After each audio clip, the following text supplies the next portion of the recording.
मोठी बातमी समोर आली आहे. राष्ट्रवादी अजित पवार गटाला आणखी एक धक्का बसण्याची शक्यता आहे.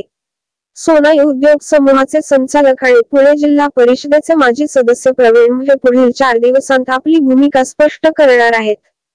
समोर आलेल्या माहितीनुसार ते राष्ट्रवादी शरद पवार गटाच्या वाटेवर असल्याची चर्चा सुरू आहे. त्यामुळे उपमुख्यमंत्री अजित पवार यांना आणखी एक धक्का बसण्याची शक्यता आहे. सोनाई उद्योग समूहाचे संचालक प्रवीण मुंढे हे सध्या राष्ट्रवादीच्या अजित पवार गटासोबत असून 4च दिवसांत ते विधानसभा निवडणुकीच्या पार्श्वभूमीवर आपली भूमिका स्पष्ट करणार आहेत.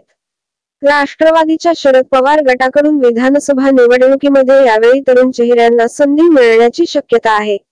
या पार्श्वभूमीवर इंदापुरात शरद पवार गटाकडून तरुण चेहरा म्हणून प्रवीण मुंढे यांच्या नावाची चर्चा सुरू झाली आहे. मात्र अद्याप प्रवीण मुंढे यांनी कोणतीही भूमिका जाहीर केलेली नाहीये.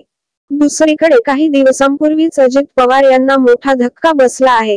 शरद पवार हे छत्रपती संभाजीनगर दौऱ्यावर असताना अजित पवार गटाचे आमदार बाबाजानी दुर्राणी यांनी राष्ट्रवादी शरद पवार गटात प्रवेश केला आहे. त्यापूर्वी पिंपरी चिंचवडमधील काही माजी नगरसेवकांनी देखील शरद पवार गटात प्रवेश केला होता. दरम्यान आता प्रवीण मुंढे यांनी जर तुतारी हाती घेतली तर हा अजित पवार यांच्यासाठी मोठा धक्का असणार आहे.